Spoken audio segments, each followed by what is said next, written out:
Hey YouTube, hey, welcome back to the channel. Hey, I know my last few videos have been kind of long and preachy about some serious subjects. So yesterday, we had the day off and I just figured I'd have some fun.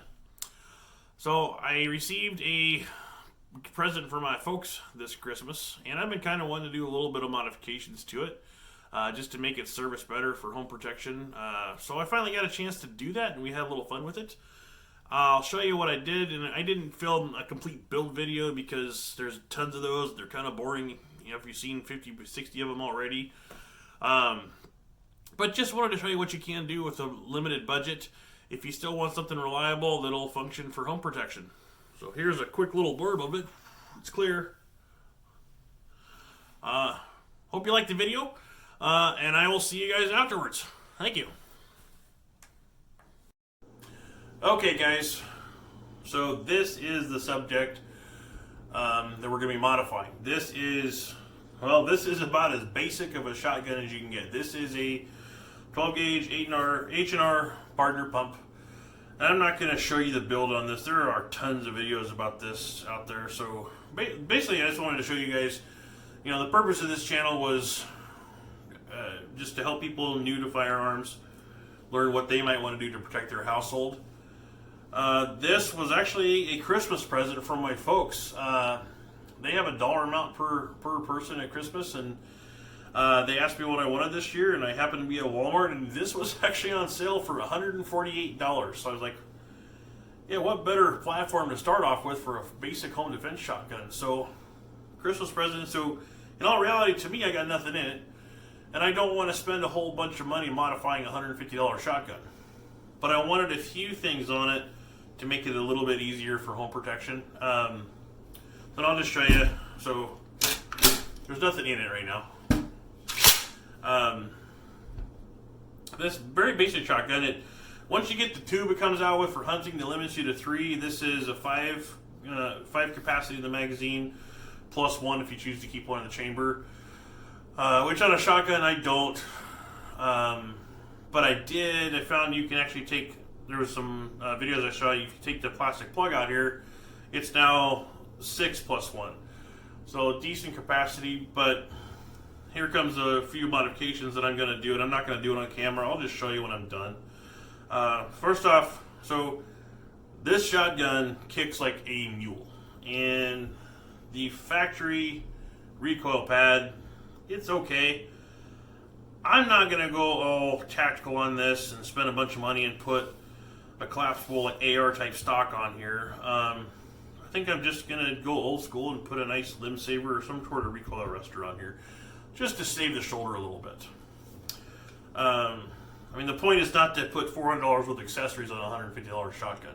If I was going to do that, I might as well just go buy a fully equipped Benelli. I was just at my favorite big box store place, and they had the Benelli Tactical for $579, which is super cool, but that's not the point of this. So what I'm going to do is give it a little bit more functionality.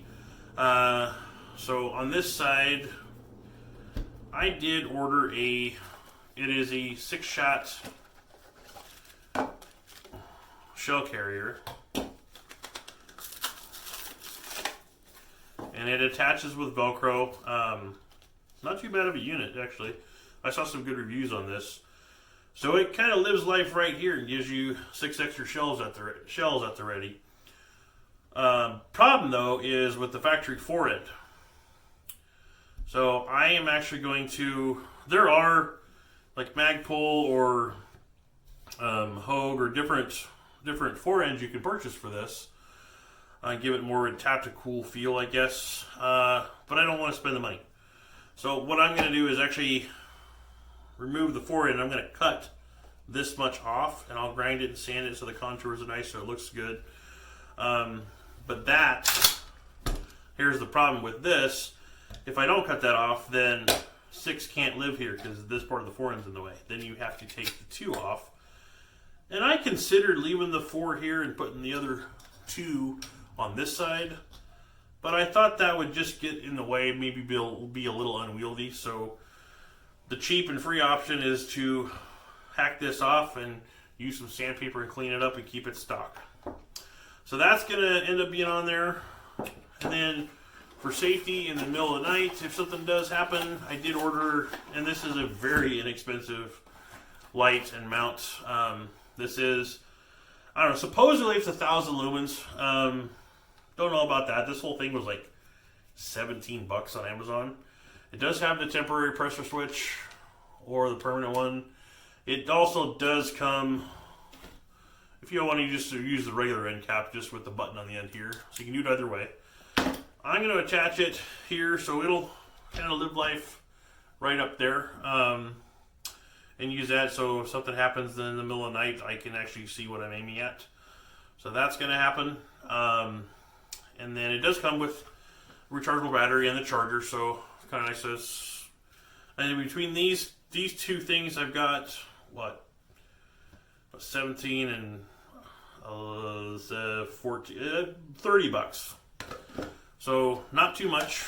I did, since my eyesight's I'm getting older, so I did put a high visibility fiber optic sight on it, because it's not the easiest thing in the world to sight in on that little brass bead, if you can see that. My eyesight just works better. So this is Snap-on. This is $11. So, you know, you're talking $45 roughly into this. I did also, I don't know if I'm going to actually use this or not. This is from Allen. This is like $4. It sits and mounts right here on the stock. You can put another 5 rounds there if you choose to. It was $3.99 or $4.99. I don't even know if it's worth setting back, so I'll see if I want to use it. If not, not a big deal.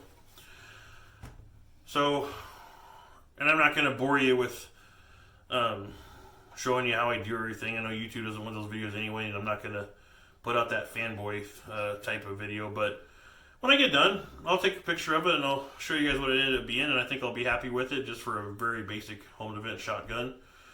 And we'll kind of go from there. So we'll see you guys in a bit.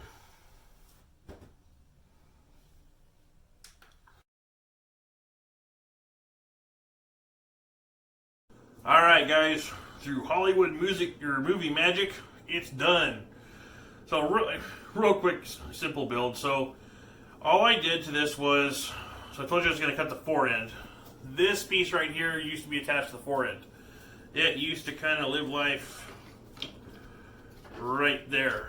But when it did that, if you racked it back here, then it wouldn't allow these two shells to be here. So basically the forend got circumcised. So this is going to live life in the garbage from now on.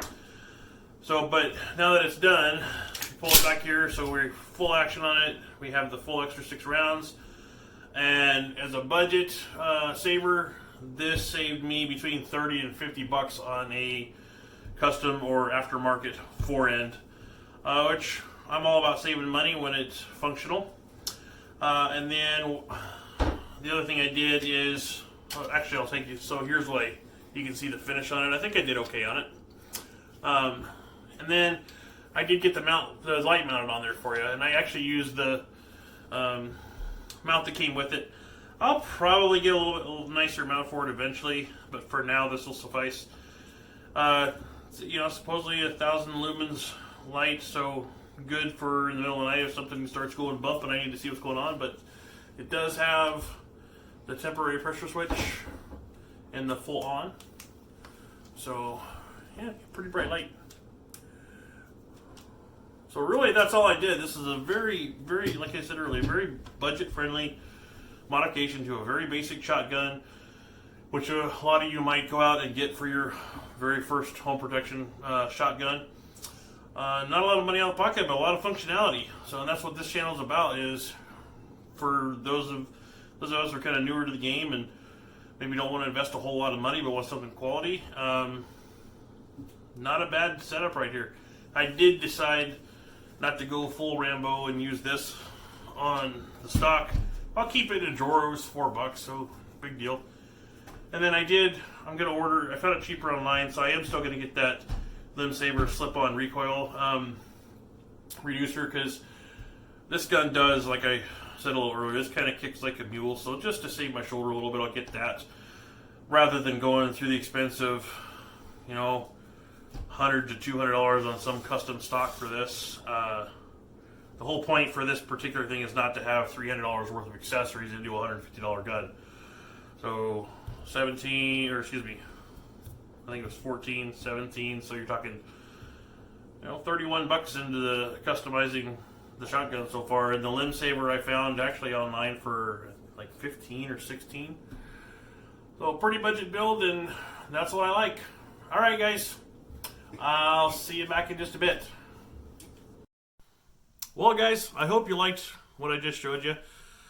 Had a lot of fun making this, and I got to do some, I wouldn't call it gunsmithing, but I got to do some customizing on some factory parts that didn't cost me any money and made the firearm a lot more functional. And you guys can do that stuff too. So hopefully you enjoyed the video. If you did, then I really hope you would share it with your friends, pass it along, and like and subscribe. All right, guys, shoot safe. Have a great day. Well, it may not be pretty or a custom Benelli or anything, but for less than $50 invested on top of the price of the gun, I don't think it's too bad, especially with being able to custom shorten the stock forend. That saves about $30-$40. So hopefully this shows people that you don't have to invest a ton of money in your first build to have something that you're going to like, and it'll be functional, at least above what it was when it came from the factory.